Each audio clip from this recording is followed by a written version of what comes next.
నమస్కారం city news తెలుగుకి స్వాగతం. ముందుగా ముఖ్యాంశాలు.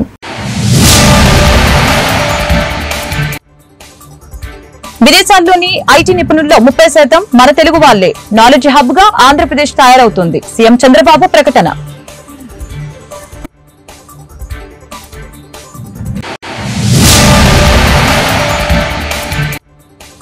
ఏపీలో వేగంగా జాతీయ రహదారుల అభివృద్ధి. 1000 కోట్లతో 18 ఓవర్ బ్రిడ్జిల నిర్మాణం లోక్సభలో స్పష్టం చేసిన కేంద్ర మంత్రి నితిన్ గడ్కరీ.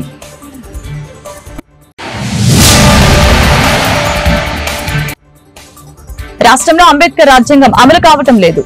రెడ్ బుక్ పాలనతో ప్రజలపై అక్రమ కేసులు పెడుతున్నారు. మాజీ మంత్రి అంబటి వ్యాఖ్యలు.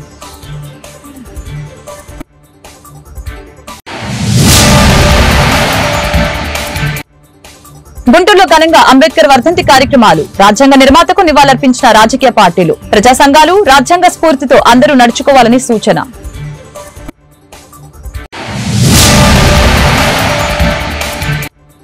పోలీస్ పరేడ్ గ్రౌండ్స్ లో ఉత్సాహంగా హోంగార్డ్స్ వ్యవస్థాపక దినోత్సవ వేడుకలు. గౌరవ వందనం స్వీకరించిన ఎస్పీ సతీష్ కుమార్. ప్రజా రక్షణలో పోలీసులతో సమానంగా హోంగార్డులు సేవలు అందిస్తున్నారని వెల్లడి. నాబార్డు హబ్ గా ఏపీ తయారవుతుందని సీఎం చంద్రబాబు తెలిపారు. ఐటీ, నాలెడ్జ్ ఎకనామీలో యువత సమర్థులుగా మారుతున్నారని చెప్పారు. విదేశాల్లోని మన దేశ ఐటీ నిపుణుల్లో 30% తెలుగువారేనని తెలిపారు. విశాఖపట్నంలో ప్రస్తుతం ప్రపంచంలో ఎక్కడైనా సాంకేతికపైనే చర్చ జరుగుతోంది. దీంతో అనేక నూతన మార్పులు వస్తున్నాయి. జీవితంలో అది ఓ భాగంగా మారింది. భారత్లో ఆధార్ సాంకేతికత అనుసంధానంతో అన్ని వివరాలు తెలుస్తున్నాయి. 1995లో తొలిసారి సీఎం అయ్యాక హైదరాబాద్ లో ఐటీ రంగం అభివృద్ధికి కృషి చేశా. పీపీపీ పద్ధతిలో హైటెక్ సిటీని నిర్మించాం. ఇప్పటి వరకు ప్రభుత్వ, ప్రైవేట్ భాగస్వామ్యంతో పనులు జరిగేవి. కొత్తగా P4 విధానం తీసుకువస్తున్నాం. ఇక నుంచి ప్రజలు ప్రభుత్వం, ప్రైవేట్ భాగస్వామ్యం విధానంతో ముందుకు వెళ్తామని చంద్రబాబు తెలిపారు. If all of us, I want to make Andhra Pradesh is a knowledge hub. Because of all these things, historical information is we are having on cloud. Artificial intelligence is matured. Real-time information you can collect real-time with various devices. One is cell phone. You can go to the field. You can check there is a pest. Immediately one SMS message or one WhatsApp message, drone will come. It will detect pest exactly and application of pesticides with precision. These are all happening today. Night times you have to program drone, you may not do it. So we are having CCTV cameras. It is watching continuously, information is coming. So surveillance automatically we can do. Then drone at any time, we can send any remote area, not one use case, any use cases, number of use cases. Even medicines, transportation, or analytics, or real-time application, all these things you can do it. IoTs, medical devices are coming today, I am seeing. Not one application. One is preventive health. One is monitoring health. One is whenever there is a need, at that time you can go for cure. With all these combinations, you can reduce medical cost drastically. These are all various advantages we are having. So, Government of Andhra Pradesh also thinking very seriously. రాజ్యాంగ నిర్మాత doctor BR Ambedkar వర్ధంతి సందర్భంగా వైఎస్ఆర్సీపీ అధినేత YS Jagan నివాళులర్పించారు. తాడేపల్లిలోని party కేంద్ర కార్యాలయంలో శుక్రవారం జరిగిన కార్యక్రమంలో అంబేద్కర్ చిత్రపటానికి పూలమాలలు వేసి నివాళులు అర్పించారు. ఈ సందర్భంగా వైఎస్ జగన్ మాట్లాడారు. ఆయన జీవితం అందరికీ ఆదర్శనీయమని కొనియాడారు. విజయవాడలోని స్వరాజ్ మైదానంలో ప్రపంచంలోనే ఎత్తైన అంబేద్కర్ గారి సామాజిక న్యాయ మహాశిల్పాన్ని తమ హయాంలో ఏర్పాటు చేసిన విషయాన్ని వైఎస్ జగన్ ఈ సందర్భంగా గుర్తు చేశారు.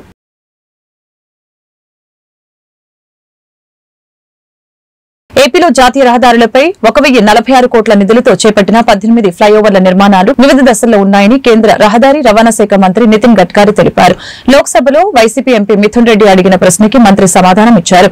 NH 216A పై మోరంపొడి, జొన్నాడ, ఉండ్రాజవరం జంక్షన్ తేతలి కైకరం వద్ద నిర్మిస్తున్న 5 వంతెనలు 2025 ఏప్రిల్ 2 నాటికి పూర్తవుతాయి.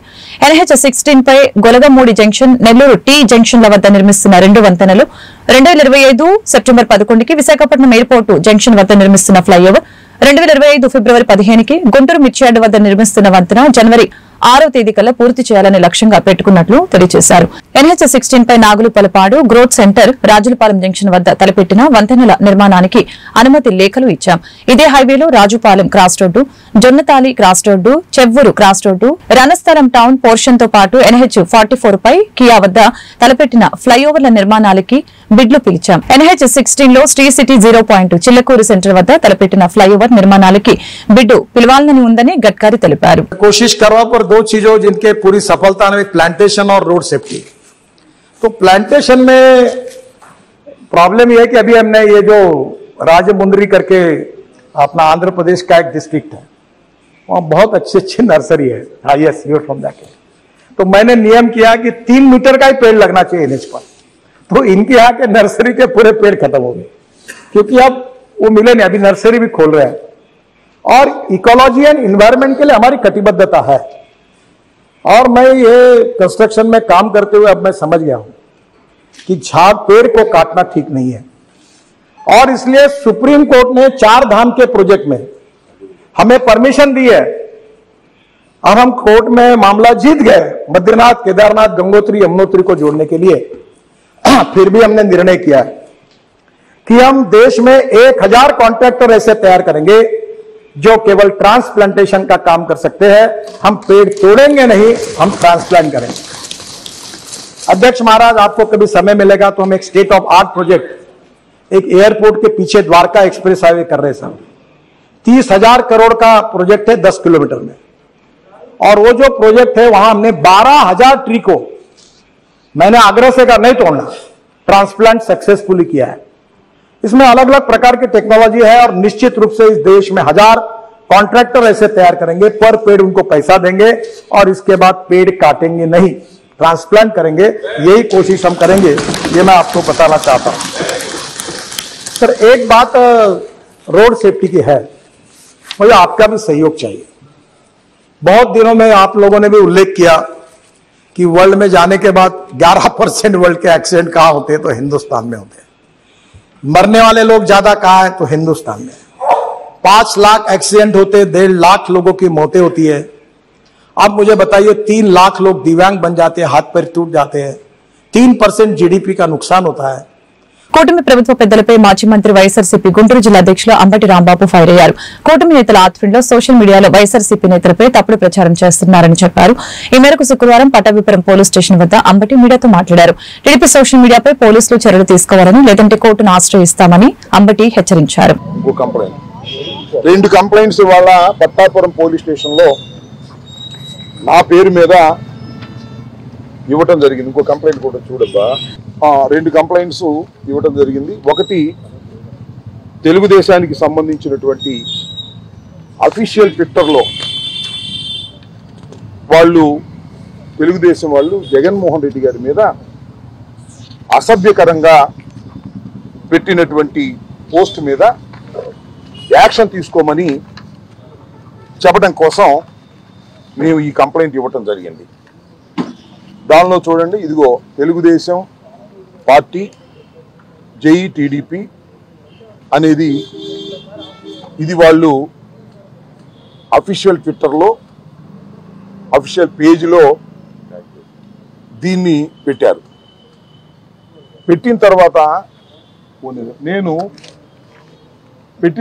దీన్ని నేను పోస్ట్ చేస్తూ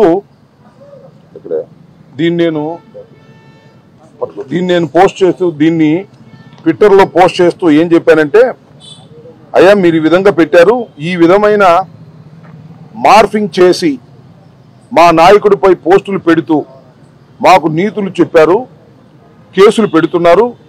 మేము కూడా ఎన్సీబీ మీద, నారా లోకేష్ మీద ఈ మార్ఫింగ్ చేసే ఫోటోలు పెట్టలేమా? ఈ అసభ్యకరమైన పోస్టును తక్షణమే డిలీట్ చేయండి, లేదంటే చట్టపరమైన చర్యలకు వెళ్తాము, జాగ్రత్త అని మళ్ళా నేను ట్విట్టర్లో పోస్ట్ చేశాను. ఈవెన్ దెన్ అప్పటి కూడా వారు తొలగించలేదు. దాన్ని దృష్టిలో పెట్టుకొని ఈరోజు దీని మీద యాక్షన్ తీసుకోవాల్సిందిగా మా నాయకుడిని ఈ విధంగా అవమానకరంగా మీరు మాట్లాడుతున్నారు, వీరి మీద మీరు యాక్షన్ తీసుకోండి అని కంప్లైంట్ ఇవ్వడం కోసం వైఎస్ఆర్ కాంగ్రెస్ పార్టీ తరఫున మేము అందరం ఇక్కడ ఉన్నటువంటి ఫాతిమా గారు కానీ, అదేవిధంగా వేణుగోపాల్ రెడ్డి గారు ఎక్స్-ఎమ్మెల్యే గారు కానీ, ఇంకా కౌన్సిలర్స్, ఇంకా అందరం కలిసి జట్టుగా వచ్చి ఈ కంప్లైంట్ని వారికి సబ్మిట్ చేశాం. దాంతోపాటు ఎక్నాలెడ్జ్మెంట్ కూడా తీసుకుంటున్నాం. రెండవ కేసు ఏంటంటే ఇది జగన్మోహన్ రెడ్డి గారి మీద టీడీపీ అఫీషియల్ పేజ్ నుంచి పెట్టినటువంటి కేసు. రెండవది ఏంటంటే ఇది ఒక విచిత్రమైన కేసు. ఆయన ఎవరో యూట్యూబ్లో సీమరాజు అంట, ఆయన ఏం మాట్లాడతాడో అర్థం కాదు. మా కండువానే వేసుకుంటాడు, వైసీపీ కండువానే. ప్రముఖ సినీ నటుడు అక్కినేని నాగార్జున కుటుంబం శ్రీశైలం మల్లలను దర్శించుకుంది. ఈ నేపథ్యంలో నూతన వధూవరులతో కలిసి కుటుంబ సభ్యులు స్వామి అమ్మవార్లను దర్శించుకున్నారు. స్వామివారికి రుద్రాభిషేకం నిర్వహించారు. అనంతరం నూతన దంపతులకి అర్చకులు వేదాశీర్వచనం చేశారు. తొలుత ఆలయ మహాద్వారం వద్ద వారికి ఆలయ అధికారులు, అర్చకులు స్వాగతం పలికారు. ఈ ఫోటోలు, వీడియోలు సోషల్ మీడియాలో వైరల్ అవుతున్నాయి.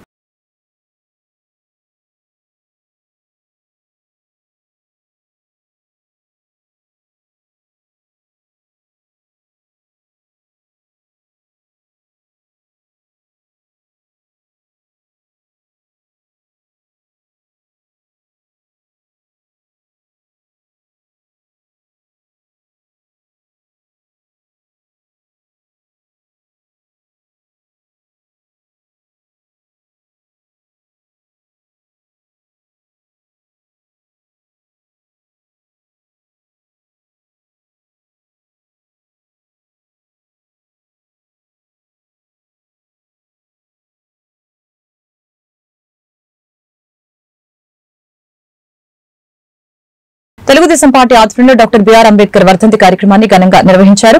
గుంటూరులోని అంబేద్కర్ విగ్రహానికి ఎమ్మెల్యేలు నక్కా ఆనందబాబు, గల్లా మాధవి పూలమాలలు వేసి నివాళులర్పించారు. అంబేద్కర్ స్ఫూర్తితో రాష్ట్రంలో కూటమి పరిపాలన సాగుతుందని ఎమ్మెల్యేలు తెలిపారు.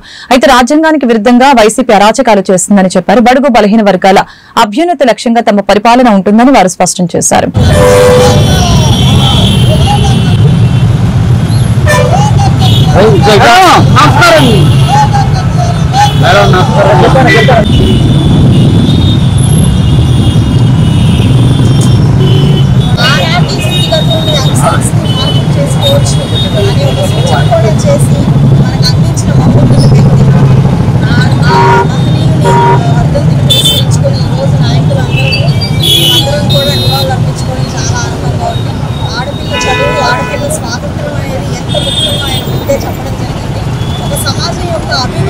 ఆడపిల్ల యొక్క స్వేచ్ఛ మీద ఆధారపడి ఉంటుంది అని చెప్పి ఆనాడే చెప్పిన చాలా గొప్ప వ్యక్తి.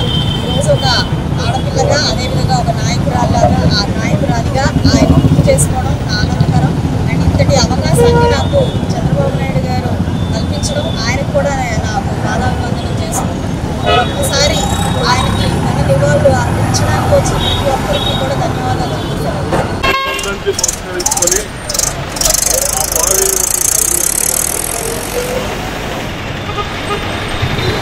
భారతదేశంలో కాదు ప్రపంచవ్యాప్తంగా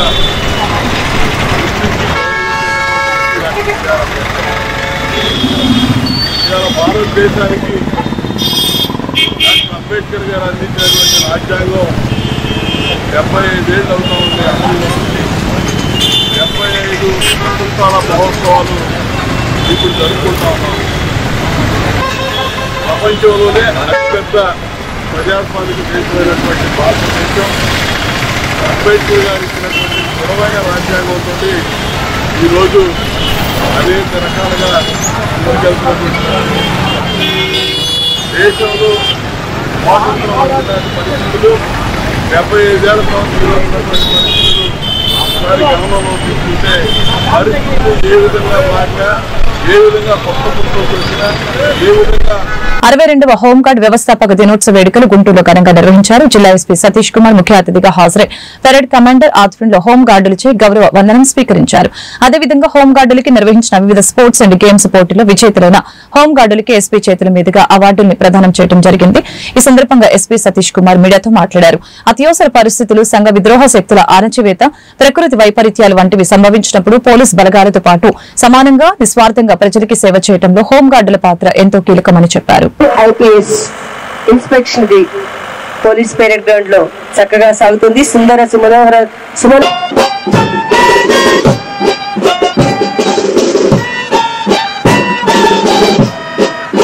సాగుతోంది ముందుకు ప్రగతి రథంలాగా, శాంతి వారధిలాగా, క్రాంతి సారథిలాగా.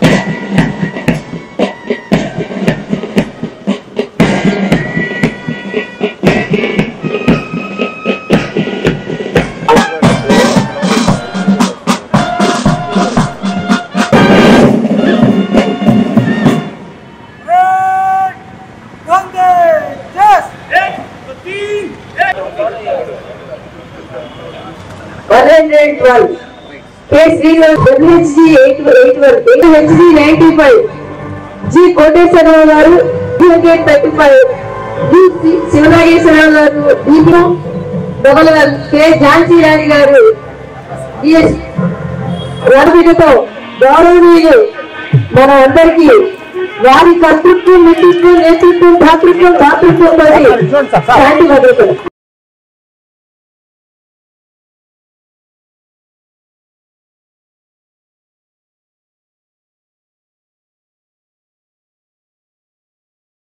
ప్రశాంతికి పతాక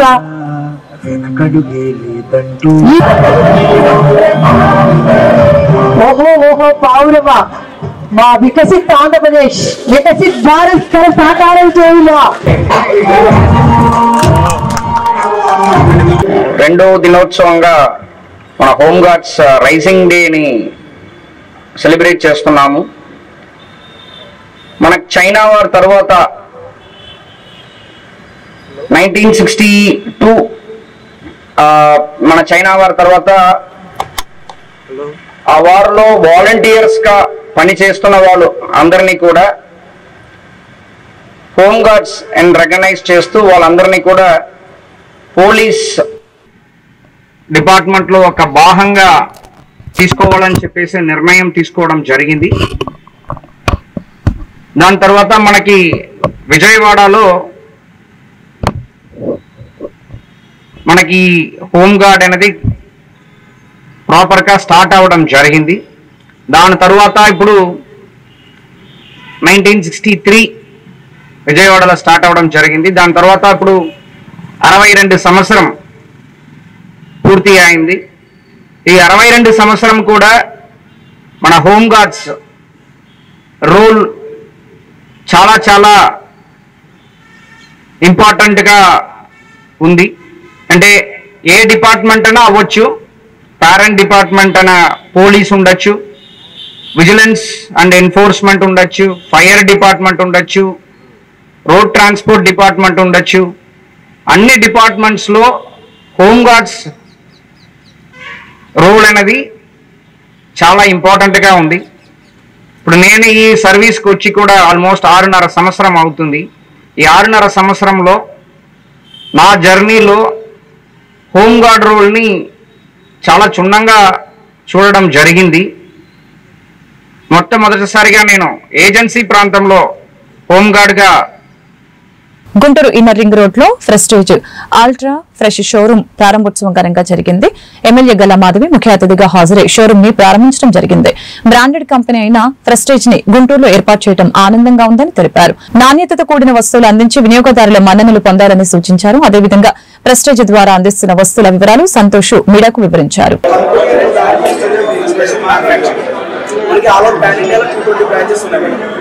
ప్రెస్టీజ్ అప్లయన్సెస్ తో పాటు మోడల్ కిచెన్స్ కూడా కాన్సెప్ట్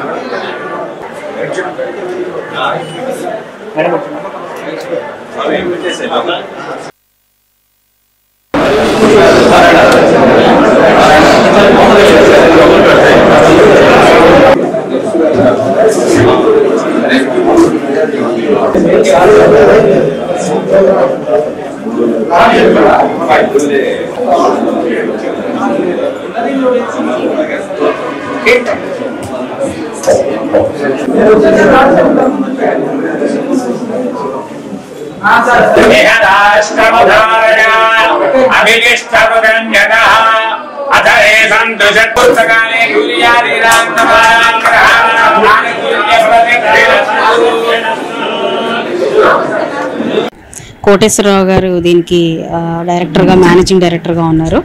వీరికి మా శుభాకాంక్షలు. మరిన్ని షోరూమ్స్ ఇలా ఓపెన్ చేసుకొని ప్రజలందరికీ కూడా అందుబాటులోకి రావాలని కోరుకుంటూ ఉన్నాను. ఈరోజు మోడ్యులర్ కిచెన్ అనేది కాంటెంపరీగా ప్రతి ఒక్కరూ వారి ఇళ్లలో మోడ్యులర్ కిచెన్ మీదే ఇంట్రెస్ట్ చూపిస్తూ చేసుకుంటూ ఉన్నారు, డిజైన్ చేస్తూ ఉన్నారు. సో ఇప్పుడు ప్రెస్టీజ్ ఒక అప్లయన్సెస్తో పాటుగా ఇంటీరియర్లో కూడా ఎంటర్ అయ్యారు. చాలా అద్భుతంగా డిజైన్స్ని వాళ్ళు ఇస్తూ ఉన్నారు. And contemporary style and at the same time ఎక్కడ కూడా క్వాలిటీని వదలకుండా కాంప్రమైజ్ అవ్వకుండా వారు ఈరోజు అందుబాటులోకి తీసుకొస్తున్నారు. విత్ వెరీ కాంటెంపరీ ప్రైజెస్ కూడా చాలా అందుబాటులోకి ఈ ప్రైజెస్ ఉన్నాయి. మాడ్యులర్ కిచెన్ అంటేనే జనరల్గా ఎక్కువ కాస్ట్తో కూడుకున్నది అన్న నోషన్ ఉంటుంది. అయితే prestige it's a branded one. All ఇండియాలోనే 220 బ్రాంచెస్గా ఈరోజు ప్రెస్టీజ్ మనందరికీ అందుబాటులో ఉంది. అలా ఒక ట్రస్ట్ వర్ది కంపెనీగా ప్రెస్టీజ్ ఈరోజు గ్రో అయింది. అండ్ ఇప్పుడు కొత్తగా ఇంటీరియర్లో కూడా వస్తూ ఉంది. అండ్ చూశాను మాడ్యులర్ డిజైన్స్ వాళ్ళందరికీ కూడా చాలా బాగున్నాయి. అండ్ వెరీ నైస్ టెక్నాలజీని కూడా వాళ్ళు వాడుతూ ఉన్నారు ఢిల్లీ బేస్డ్ నుంచి కూడా. సో గుడ్ మార్నింగ్ అండి అందరికీ. గుంటూరులో ఇది మా ఫస్ట్ షోరూమ్. సో ఏంటంటే ఇప్పటి వరకు అందరికీ ప్రెస్టీజ్ అంటే ఒక అప్లయన్సెస్ తెలుసు. సో కుక్కర్స్ కానీ అదర్ ఐటమ్స్ కానీ. సో ఫస్ట్ టైం గుంటూరులోని ఫుల్ ఇంటీరియర్ అంటే మనకి మాడ్యులర్ కిచెన్ దగ్గర నుంచి వార్డ్రాబ్స్, టీవీ యూనిట్స్, ఎవ్రీథింగ్ మీకు వుడెన్తో చేసే ప్రతి ఐటమ్ కూడా మనకి డిఫరెంట్ టైప్స్ ఆఫ్ మెటీరియల్స్తోని ప్రెస్టీజ్ ప్రొవైడ్ చేస్తుంది. సో అందులోని జనరల్గా మనకి ప్రొవైడ్ చేసే వాటిల్లో BWP అంటే వాటర్ ప్రూఫ్ ప్లైవుడ్ అంటారు, HDHMR అంటారు, సో MDF అంటారు. కానీ కంపెనీస్లోని దాంట్లో యూనిక్నెస్ ఏంటంటే మాది కార్కస్ మొత్తం కూడా MS మైల్డ్ స్టీల్తోని అలాగే SS స్టెయిన్లెస్ స్టీల్తోని కూడా మేము సర్వీసెస్ అన్నది ప్రొవైడ్ చేస్తున్నాం విత్ ద సేమ్ లుక్. మనకేంటంటే ఇప్పుడు నార్మల్గా అందరికీ ఉన్న ఒపీనియన్ ఏంటంటే ఇప్పుడు స్టీల్తో చేసుకుంటే సౌండ్స్ వస్తాయి, రస్ట్ పడతాయి అనే అటువంటిది ఒపీనియన్ ఉంది. కానీ మన వైఎస్ఆర్ కాంగ్రెస్ పార్టీ ఆధ్వర్యంలో అంబేద్కర్ వర్ధంతి కార్యక్రమాన్ని గుంటూరులో నిర్వహించారు. మాజీ మంత్రి అంబటి రాంబాబు, వైసీపీ నేతలు నూరి ఫాతిమా, డైమండ్ బాబు తదితరులు పాల్గొని అంబేద్కర్ విగ్రహానికి పూలమాలలు వేసి నివాళులు అర్పించారు. ఎన్డీఏ కూటమి ప్రభుత్వంలో ప్రజల్ని అక్రమ కేసులతో వేధిస్తున్నారని వారు ఆరోపించారు. అంబేద్కర్ రచించిన రాజ్యాంగం కాకుండా రెడ్ బుక్ రాజ్యాంగంతో పరిపాలన సాగిస్తున్నారని వారు ఆరోపించారు. ప్రజా సమస్యలపై నిరంతరం పోరాటాలు చేస్తున్నామని అన్నారు. రాజ్యాంగ నిర్ణయ సభ రచనా సంఘానికి చైర్మన్గా ఎన్నుకున్నారు. ఏకతీతంగా చేరాడు. చాలా మంది అనుకుంటారు ఆయన పార్టీలకు అనుకూలంగా చేరాడని. అది కరెక్ట్. రాజ్యాంగమే ఈ దేశ స్థితిగతులను మారుతుంది.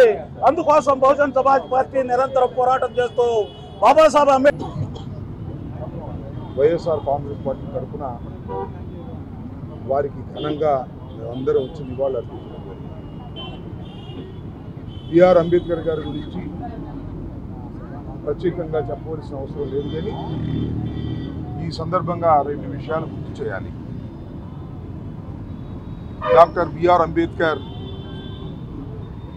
భారతదేశానికి రాజ్యాంగాన్ని ఏర్పరచడంలో కీలక పాత్ర వహించినటువంటి వ్యక్తి. డ్రాఫ్టింగ్ కమిటీ చైర్మన్గా వ్యవహరించారు.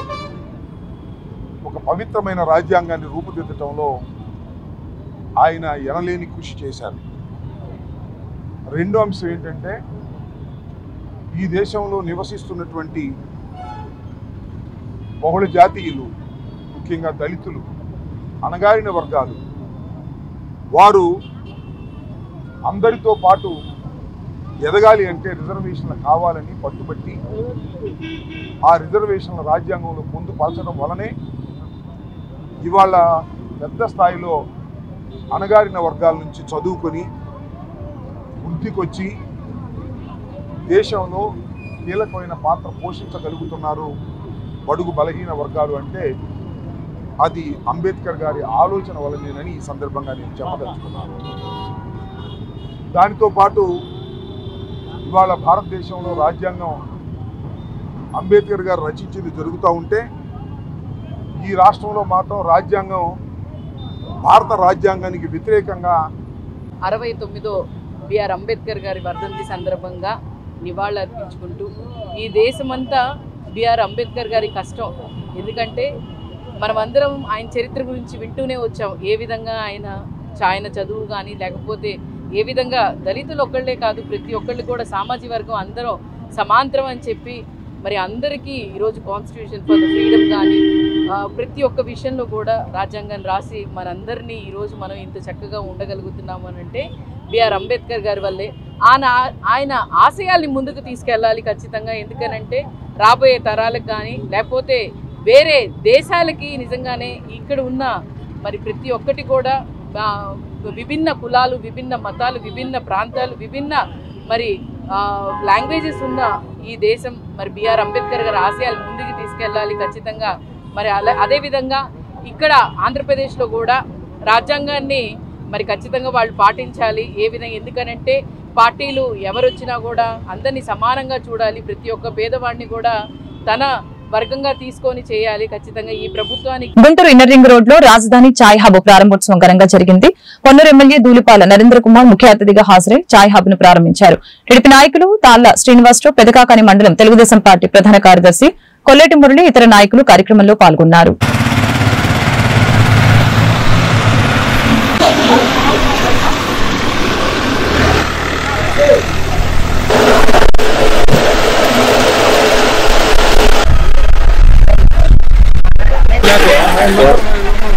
అదండి సార్ మీరు